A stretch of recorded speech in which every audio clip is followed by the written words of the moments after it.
त्यानंतर VS पॅन्थरचे अध्यक्ष विनोदजी खटके यांना विनंती करतो की आपण आपली भूमिका मांडावी. सर्व महापुरुषांना व त्यांच्या विचारांना प्रथमतः त्रिवार वंदन करतो.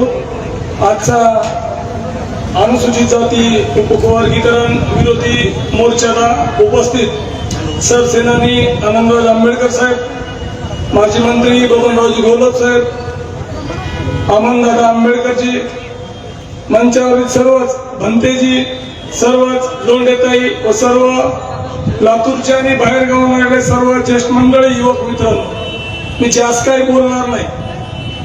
माझा बाप डॉक्टर बाबासाहेब आंबेडकर, माझी आई माता रमाई यांना जर कुणी बोलत असेल तर मग लहान भाऊ असू मोठा भाऊ असू त्याला आडवं केल्याशिवाय राहणार. माझं म्हणणं एवढंच आहे की बाबा लहान भावासारखा राहा. माय बापावर जर कुणी बोलत असेल तर ते ऐकून घ्यायचा बौद्ध समाज नाही. बरंच ऐकून घेतलं. कोणीतरी प्राध्यापक आहे सुकुमार कांबळे सांगत होता, बौद्धांनी देव नदीत वाहते टाकले आणि मांगाने देव आणून घरात ठेवले. आणि आता तेच देवाची रिपीट गाता सांगत फिरलेत आपले सुकुमार कांबळे साहेब. मी त्यांचे विचार मला खूप चांगले वाटायचे. भगवान गौतम बुद्धांचा विचार तर खूप चांगला सांगायचा, अजिंक्य चांदणे सुद्धा चांगला सांगायचे. पण मला वाटतं की येड्याच्या बाजारात पेड्याचा पाऊस, येड्याला पेढे काय कळा आणि चिकून म्हणतो आहे, अशी गत ह्या दोघांची झाली. अण्णाभाऊ साठेंचा आम्ही आदर करतो. मातंग समाजाचा सुद्धा माझे भरपूर सहकारी मातंग आहे. आता या मोर्चाच्या नियोजनामध्ये संदेश अण्णा शिंदे म्हणून युवक आहे, मातंग युवक आहे, तो सुद्धा उपवर्गीकरणाच्या विरोधी लढ्यामध्ये सगळ्यात पुढे आहे. सचिन साठेंना सुद्धा सांगणार, बाबा महाराजांना डायरेक्ट अंगावर घेऊ नका, तुम्हाला परवडणारे नाही.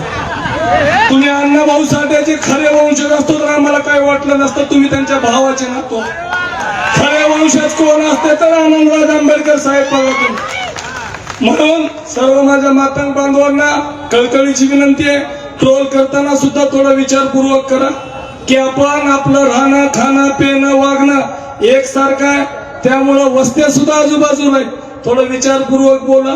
उगं काहीतरी आडाणी नेता व्हायचं म्हणून तसं काहीतरी बोलून मोठं होतंय अशातला भाग नाही.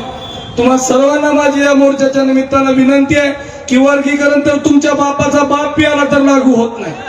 फक्त माझी विनंती एवढीच आहे की बाबा सगळं सरळ चालू आहे. आपला लढा हा राज्य शासनाच्या विरोधातला लढा आहे. आपण सर्वजण मिळून राज्य शासनाच्या विरोधातच लढू.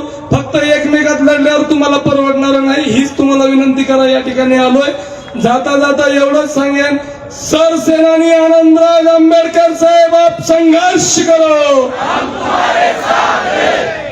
मनुवाद पे हल्ला बोल, मनुवाद पे जातीवाद पे डॉक्टर बाबासाहेब आंबेडकरांचा